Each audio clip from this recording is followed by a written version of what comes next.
tu as eu un traumatisme de la cheville ou du pied et tu cherches à compléter ta rééducation. Tu as récupéré ta mobilité articulaire et tu souhaites te renforcer ta cheville et ton pied. Alors cette vidéo, elle est pour toi. On va faire ça de façon assez progressive, c'est-à-dire que tu vas commencer le renforcement de tes muscles assis ou en décharge, puis en charge, c'est-à-dire debout sur ton pied, et ensuite progressivement avec de la résistance. On va faire tout ça dans cette vidéo et ça, c'est indispensable que tu récupères un petit peu de force, de puissance avant de commencer la proprioception dont je t'ai parlé dans cette vidéo-là, qui s'affiche là-haut. Cette proprioception qui va te contenir ta cheville et éviter les traumatismes en fait à répétition. Voilà, alors c'est parti pour cette séance de renforcement du pied et de la cheville. Let's go! Alors, voici mes pieds. Tu as donc vérifié avec ton kinésithérapeute que ton pied bouge de façon harmonieuse en flexion dorsale, en flexion plantaire, en inversion, en éversion, qu'il n'y a pas de problème de mobilité avec le pied non lésé. Maintenant, on va donc muscler l'avant de ta cheville et l'avant de ta jambe, ainsi que le dessus de ton pied. Tu te mets sur une table, les pieds doivent dépasser de la table et tu vas tirer tes pointes de pied vers toi de façon à travailler le jambier antérieur que je te montre sur la planche anatomique, là, que je te mets à côté. Tu fais des contractions d'environ 10 secondes. Tu le fais de façon bilatérale. Si c'est plus facile pour toi de te concentrer, tu le fais que de ton côté, de ton membre lésé, de ta cheville abîmée. Tu fais attention d'être bien dans l'axe. Pas comme ça, pas comme ça. Et ta rotule doit être dirigée vers le plafond. Là, ton pied est tracté, tes orteils sont tractés vers toi. Et tu vois le tendon du tibial antérieur qui apparaît sur la face supérieure de ton pied. Ça, c'est correct. Maintenant, tu vas travailler les extenseurs et les intrinsèques du pied, c'est-à-dire les muscles qu'il y a dans tes pieds. Tu essayes d'écarter tes orteils au maximum sans trop tourner tes hanches comme ça. On garde les rotules dirigées vers le plafond et on vient écarter ses orteils. Alors chez moi, je te l'avoue, c'est pas terrible, mais tu as compris le système, tu écartes et tu relâches. 10 secondes, tu écartes bien, tu écartes, tu tires tes orteils, tu les écartes au maximum et tu dois avoir la même sensation de l'autre côté. Tu les fais 10 fois à chaque fois. Si tu fais un pied après l'autre, c'est 10 fois l'un, puis 10 fois l'autre. Ok. Maintenant, tu vas pointer tes pieds pour travailler le mollet, la partie postérieure de ta jambe et même la voûte plantaire. Tu tiens 10 secondes et tu relâches. Attention, ça peut te faire des crampes. Si ça te fait une crampe, tu tires de l'autre côté de cette façon et tu y retournes. Une bonne flexion plantaire, fléchisseur des orteils, le mollet et tu relâches. Maintenant, on va travailler la partie latérale de la jambe, c'est-à-dire, comme dans le schéma anatomique, les fibulaires, anciennement appelés les péronéés latéraux, qui font un mouvement d'éversion, c'est-à-dire que ton pouce va aller vers le sol et ton petit orteil va aller vers le plafond. Alors, on y va. Comme si tu voulais montrer ton dessous de pied à l'extérieur. Je vais te le montrer de profil après. Et on tourne comme ça. Tu dois sentir une tension sur le côté de ton mollet. Et pareil, tu le fais 10 fois. Ne t'inquiète pas, on va le faire dans d'autres positions. Et on tourne. Alors, du côté de ton pied qui a été abîmé, tu verras que c'est plus difficile. Si c'est plus difficile, ça veut dire que le muscle est encore faible. Je te rappelle, ton pouce appuie vers l'intérieur et ton petit orteil décolle vers l'extérieur.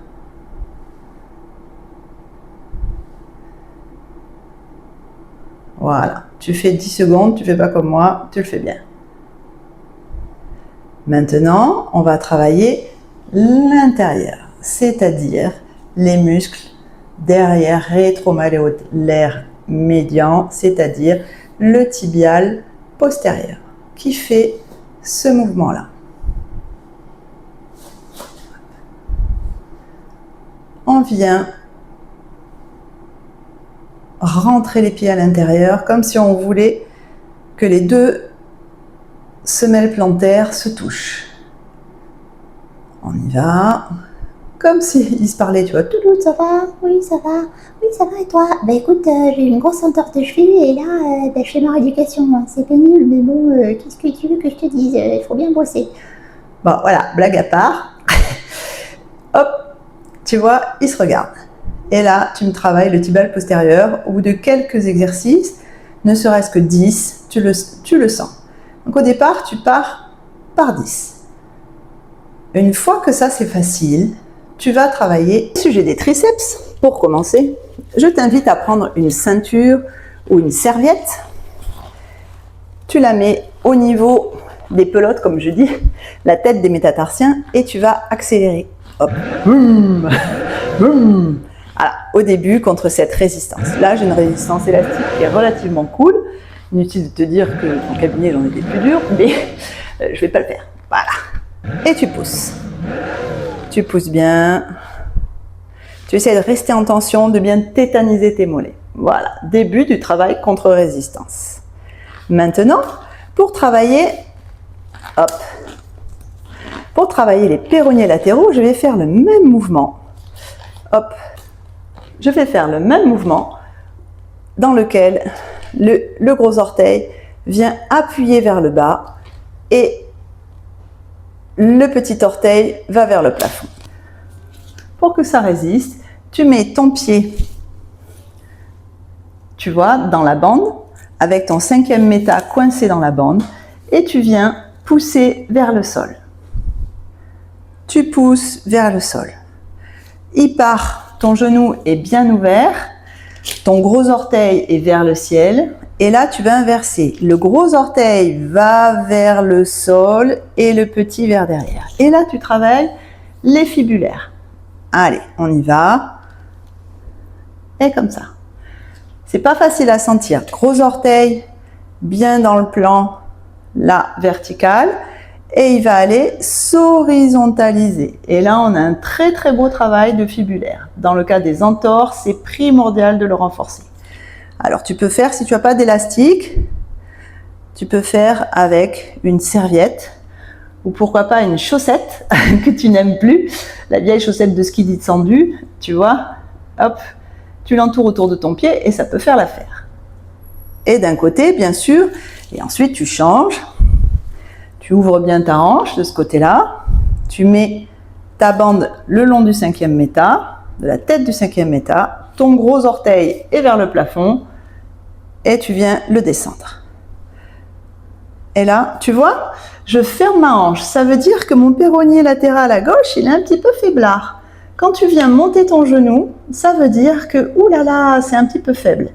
Tu vois, pour moi, hop, il faut que je travaille à gauche. Et là, on renforce, on vient horizontaliser son pouce, comme si on voulait mettre sa voûte plantaire par terre. Travail des fibulaires, très important. Maintenant, dans la même position, on va partir du bas et on va essayer de freiner la remontée de manière à travailler le tibial postérieur. Et on freine, on freine, on freine, on freine, on freine, on freine la remontée. On tire fibulaire, on freine, on freine, on freine, on freine, on freine la remontée et on travaille le tibial postérieur. On y va fibulaire, on freine, on freine, on freine, on freine, on freine, on freine la montée et on travaille le tibial postérieur. Tu peux aussi travailler ton mollet en position assise. J'accélère, ok? Je te montre du bon côté. Tu mets sur la tête des métas, tu mets ton élastique en tension. Ok? Alors, pareil, tu mets tes orteils dans l'élastique bien serré et tu écartes. Et tu écartes. Je Je te montre. Hop. Alors évidemment, tu mets pas les pieds en l'air comme moi. Et tu écartes. Et tu écartes. Ok? Et tu écartes. C'est le même exercice que tout à l'heure, mais tu fais assis. Bien sûr, on recule devant aucun sacrifice, bien sûr. Tu n'es pas obligé d'avoir un tapis. On fait les mêmes exercices que ceux qu'on a fait assis. C'est-à-dire que tu vas travailler tes releveurs des orteils ainsi que ton tibial antérieur. Tu fais des contractions successives jusqu'à avoir les mêmes sensations des deux côtés. Tu essayes de rester un petit peu en appui. Pour l'instant, on est statique. Tu peux le faire alterner ou simultané. Et tu tires sur tes orteils, tu tires sur le tibial antérieur, tu le vois apparaître. Tu dois avoir les mêmes sensations et la même hauteur. Il est possible qu'au départ, si tu as une faiblesse, tu montes moins haut ton pied. C'est normal, ça va venir. Tu enchaînes tant que tu es là, chaîne postérieure et mollet. On monte sur les gros orteils, on travaille le triceps sural. Et là, tu te tiens au mur et tu essayes de monter au maximum, le plus que tu peux, pour tétaniser ton triceps. Tu redescends doucement, tu fais un temps de repos, et de nouveau, tu montes, tu essayes de tétaniser tout ça et de rester en appui sans griffer trop tes pieds, tu vois, tes orteils, ils restent relativement relax au sol. Tu redescends doucement, c'est le début du travail excentrique. Tu relâches, tu souffles. On monte, c'est le travail concentrique qui rapproche les insertions du muscle. C'est une des fonctions du triceps. Et dans une certaine façon de la course et de la marche, il a un travail freinateur qui est dit excentrique. Et ça, c'est quand tu descends doucement comme ça. Alors tu commences, tu le travailles comme ça.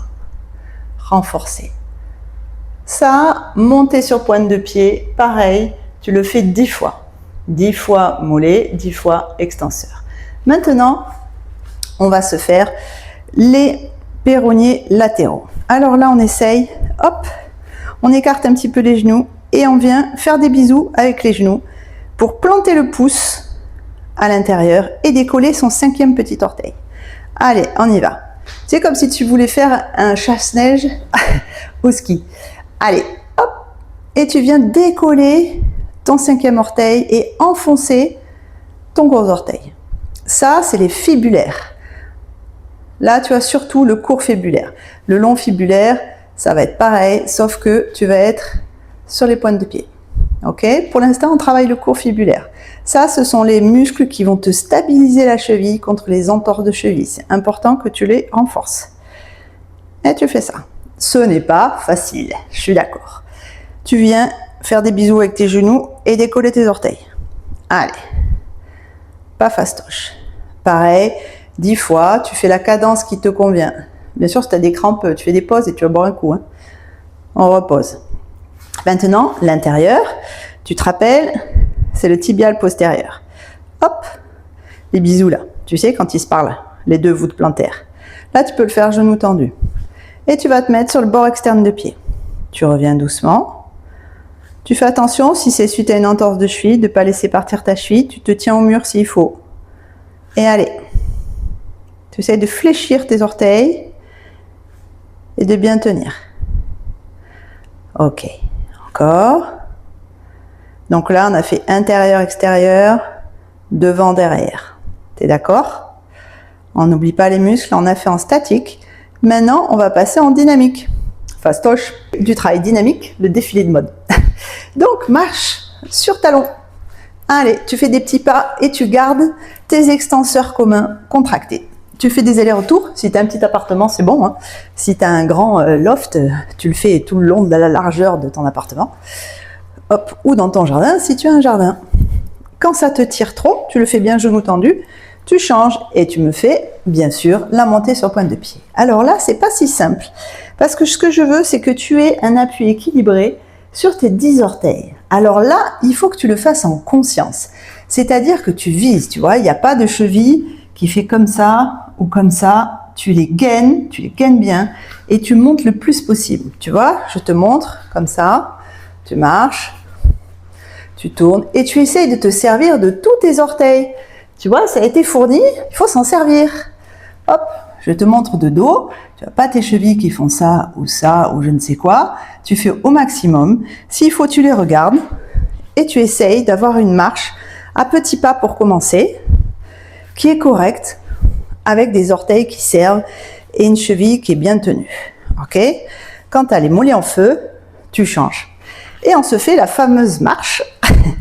Alors ça, c'est sympa, hein, avec les genoux serrés. Tu sais, on dirait la chanson « les coudes machin, les coudes derrière, les coudes... » Je sais pas qu'est-ce que c'est cette chanson, mais il y en a qui doivent connaître. Hop, et on marche, les genoux collés, on marche sur la tranche interne du pied. Alors là, ça va te tirer sur les bords latéraux, là. Donc ça, tu le fais quand personne te voit, bien sûr. Si ça te crée des douleurs de genoux, tu fais plus, hein. Quelle que soit la douleur, elle doit te faire arrêter l'exercice. Tu changes et c'est que ton corps n'est pas prêt à encaisser ça. Maintenant, pareil, mais tu fais l'intérieur du pied.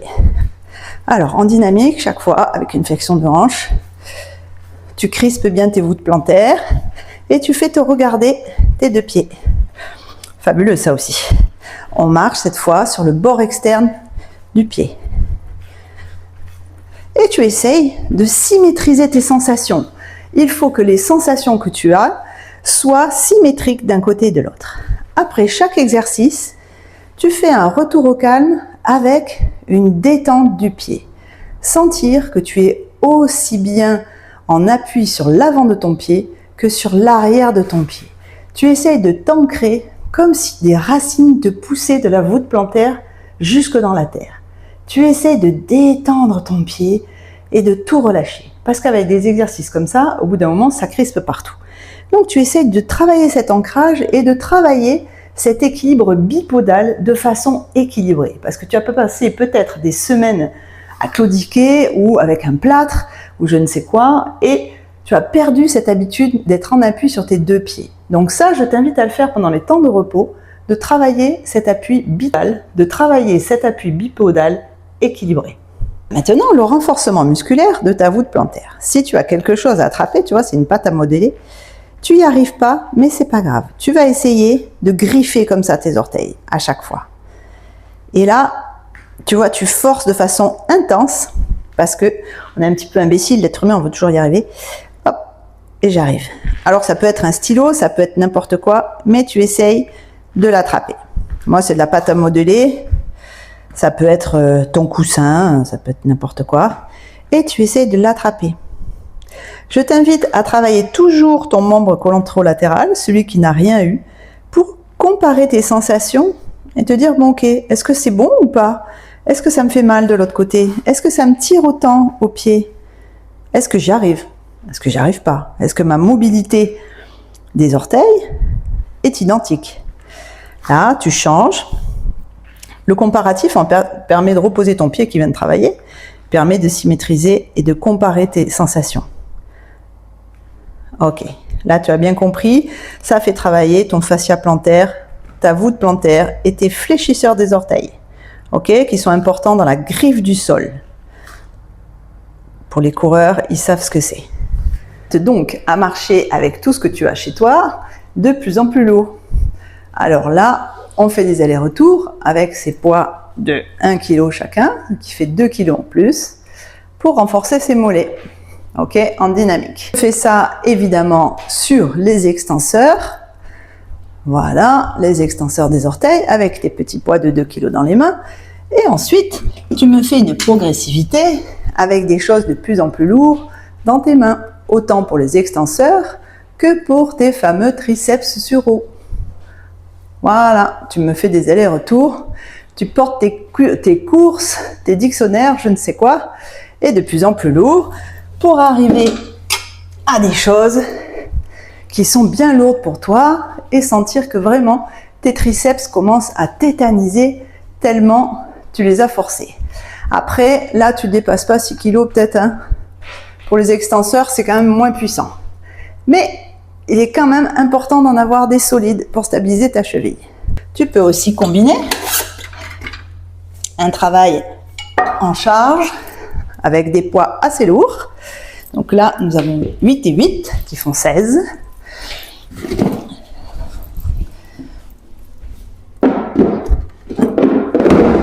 Tu te prends une marche d'escalier avec tes poids et tu commences par monter, descendre de ton escalier.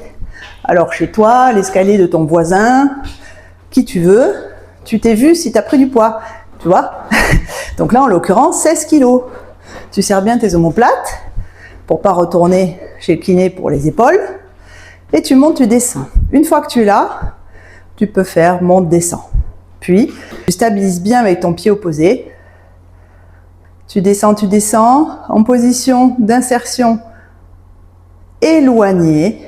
Tu vas demander une contraction de ton triceps maximale.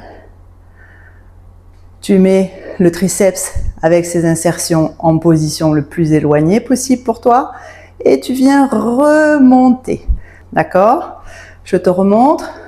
Tu mets ton talon bien bas, tout ton poids du corps dessous, tu es en position d'étirement et tu viens exercer une contraction puissante du mollet avec toujours tes petits 16 kg dans les doigts. Bien sûr, tu fais de l'autre côté pour comparer tes sensations. Allez, pression, nous rentrons dans la phase dynamique. Donc pour les triceps, on va attaquer les sauts en bipodal. Là, tu pousses, tu pousses, tu pousses, tu pousses. Tu peux même commencer la corde à sauter si tu es bien chaud. Et tu peux faire alterner extenseur. Ok?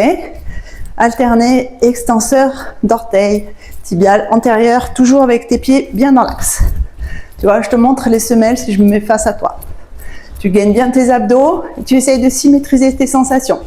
Et tu essayes d'avoir de la tonicité dans ton pied, de façon symétrique par rapport à ton pied qui a été abîmé. Ok? En progression, tu peux faire des pas chassés. Pour travailler les péronées latéraux, avec les genoux bien fléchis, hop, hop, hop, hop. Pas chassé, pas chassé, pas chassé, pas chassé. Faut une jupe stretch si tu fais ça. Voilà, pas chassé, pas chassé, pas chassé. Tu ramènes. Écarte, ramène, écarte, ramène, écarte, ramène. Tu peux rajouter du poids quand tu fais ça, bien sûr. Là, tu commences course avant, course arrière. Course avant, course arrière. Course avant, course arrière. Ok? Tu peux finir avec des geselles de rythme, tac tac tac tac tac tac, tac tac tac tac tac, pour récupérer ta tonicité dans le pied. Ensuite, sauts latéraux. D'accord? Puis saut, pieds joints. Pieds joints, pieds joints, pieds joints. Devant, derrière, devant, derrière, devant, derrière, devant, derrière. Ça, on est quand même en fin de rééducation. Ensuite, tu as plein d'idées. Tu peux faire des étoiles en sautant. Tu peux faire simultané ou coordonné. Tu as beaucoup d'autres solutions. Mais là, tu te rapproches quand même bien de ta pratique sportive. Donc, tu vois avec ton kiné ou avec ton médecin rééducateur où tu en es et qu'est-ce que tu peux faire. Mais avec tous ces exercices, déjà, tu as de quoi faire. Allez, let's go! Voilà, j'espère que tous ces exercices vont compléter ta rééducation et que tu vas pouvoir faire que quelques exercices qui te manquent un petit peu. Tu verras avec ton thérapeute si tel ou tel muscle sont plus dysfonctionnels chez toi, plus faibles, auquel cas je t'invite à faire un peu plus d'exercices. Sinon, il est de bon ton de faire 10 exercices par muscle pour pas surcharger, pour ne pas aller à la tendinite. Pense à bien t'hydrater après ta séance de renforcement. Si c'est l'été, tu peux prendre un petit peu d'électrolyte aussi dans ton eau. Et puis, pense à te reposer quand même. Si tu as déjà 3 séances de rééducation, c'est peut-être pas la peine d'en rajouter. Par contre, si ton kiné est absent, en vacances, ou s'il n'a pas la possibilité de te prendre plus, c'est bien de compléter ta rééducation par ce renforcement. Et puis, si tu n'as pas de thérapeute, mais que tu sens que tes chevilles sont fragiles, par exemple, si tu viens du cyclisme et que tu te mets à la course à pied, c'est bien de garder un pied tonique et de le renforcer, autant les muscles intrinsèques du pied que ceux de ta jambe, de ta cuisse et de ton mollet. Allez, j'espère que ça t'a plu. Si ça t'a plu, tu mets des petits pouces, tu mets un commentaire. Si tu as des questions, je me ferai un plaisir de toujours te répondre parce que tu sais, hein, mon métier, c'est ma passion. Donc, n'hésite pas à me poser des questions. Si je peux y répondre, j'y répondrai. Allez, je te dis à bientôt dans le Plus de Pascal.